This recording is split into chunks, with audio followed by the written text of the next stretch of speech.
Washington. He returned from D.C. to be in Dallas this Sunday morning, and Congressman Sessions joins us now live from downtown Dallas. Congressman, thanks for joining us this morning. Yes, good morning. Good morning. Beautiful morning in Dallas, Texas. And Congressman, this shooting happened in our community, in your community, and I want to get personal with you. How has this affected you?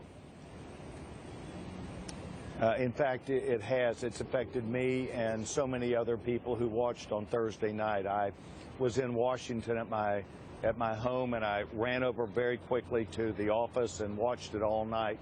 It seemed to go on and on and on with more bad news. We are lucky, however, to count on the Dallas Police Department, our law enforcement.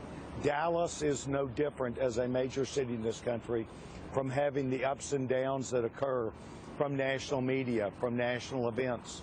And I think that our Dallas Police Department, in working with local people on the march, put themselves right with the community to say this should not happen in Dallas, the things that are happening around the country, and then they became the target. It was an ambush, and it was terrible.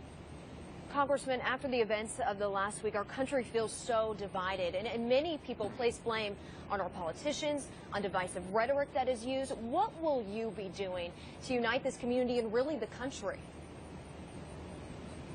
Well, we do need to unite ourselves. Yesterday, I brought a number of my colleagues, members of Congress. We met with Chief Brown. David Brown was most thankful that we were there in support of him. What we can do is gather with our synagogues and church leaders and elected officials and community leaders and to reevaluate not only what we're doing in Dallas, but to make sure that we're looking at each other. I'm going to say the word love. Yes, with love and respect to each other. We're going to have to take a little bit of time to listen to each other. The police department, I believe, is doing their job. It's a fine line.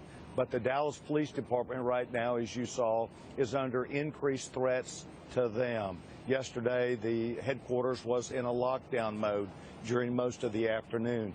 They still have threats coming at them right now. We need to be of support to them right now. And that's the most important thing right now that we can do, is gather our thoughts and ideas together, go back to the community and say, we need an effective police department. Let's stand behind them and let's start talking about the problems. I think Mayor Rollins is positioned well, and I know our police chief is. I intend to be a part of that dialogue. Congressman, these shootings have become an epidemic in the United States, and after each shooting we hear of talks, and elected officials get a lot of criticism because nothing is done. The public feels nothing is done after these shootings. When you head back to Washington, D.C., what will you do?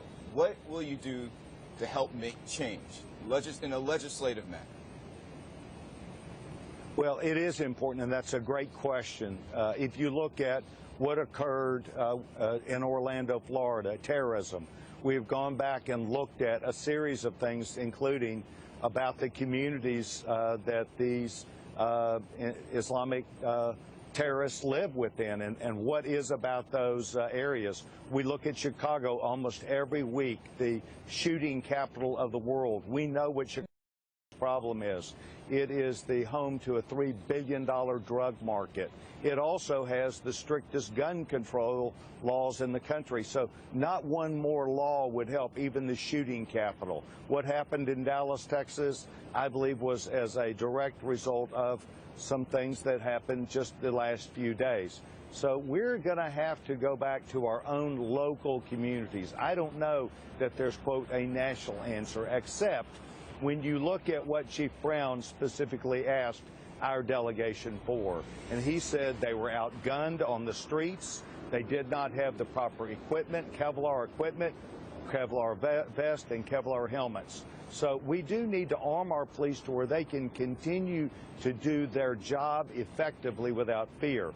What happened Thursday night was our Dallas Police Department and DART squads had to walk down the middle of the street to draw fire unparalleled heroism simply to find where the shooter was. It's these kinds of things and tactics that they need training on, and so it will require money, and it will require Washington to understand firsthand what a scenario in a downtown area could be like, and we learned it on Thursday night. Congressman Pete Sessions, thank you for joining us this morning.